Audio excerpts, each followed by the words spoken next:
जय भाई तुम नमस्कार, मी विद्या भाऊसाहेब गाडेकर, इंडिया आघाडी महाविकास आघाडीच्या राष्ट्रवादी काँग्रेस पक्षाच्या शरदचंद्रजी पवार गटामध्ये मी प्रदेश सचिव म्हणून कार्य करते।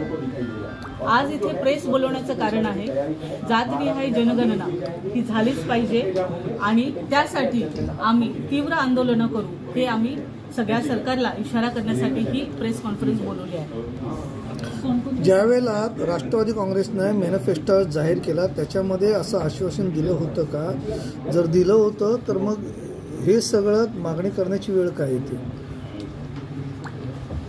मॅनिफेस्टोमध्ये ह्या सगळ्या गोष्टी आहेत, मात्र आताची जी सध्याची परिस्थिती आहे, आज तुम्ही ओबीसी आरक्षण पहा, मराठा आणि ओबीसी यांच्यामध्ये एवढं मोठं वादळ पेटलं आहे।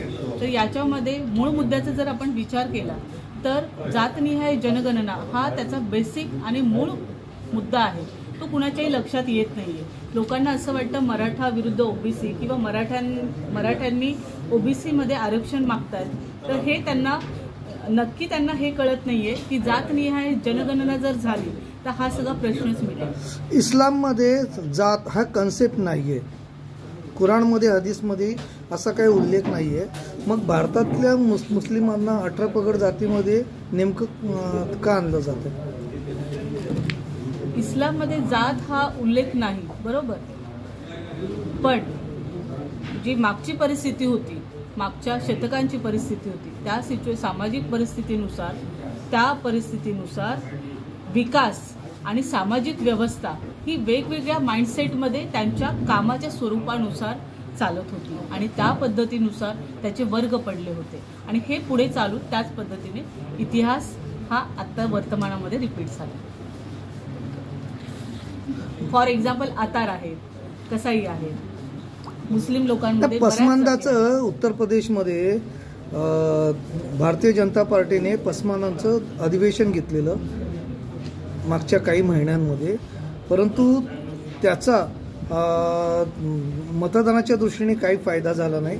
मुस्लिमांनी जे होतं जे मतदान 100% मोदींच्या विरोधात केलं आणि ते जगजाहीर आहे।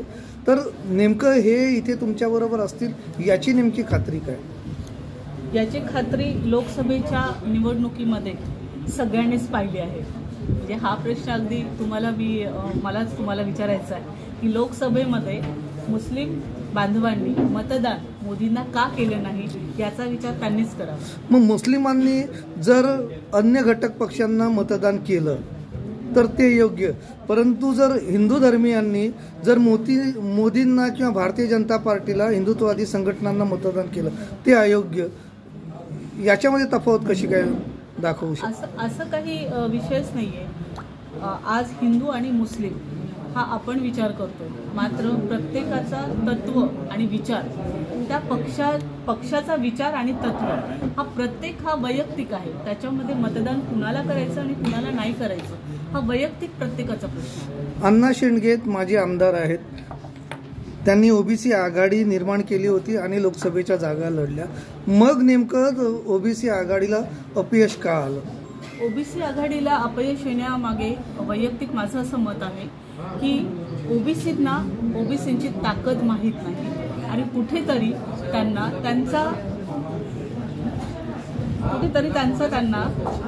जी ताकद आहे किंवा पॉवर आहे, ती आर्थिक असो, सामाजिक असो किंवा राजकीय असो, यात कुठेतरी कमतरता भासते आणि त्याचमुळे आपण जातनिहाय जनगणनेचा आपण अट्टहास करत आहोत। कारण जो एक महत्वाकांक्षा आहे किंवा जो आपला कॉन्फिडन्स आहे हा त्यामुळेच नाहीये की आपल्यालाच माहित नाही आपली ताकद किती आहे। मग सर्व राजकीय पक्षांचे जे ओबीसी आमदार आहेत किंवा SC ST NT असतील त्यांच्याकडून या संदर्भामध्ये काय पाठिंबा व्यक्त होतोय का?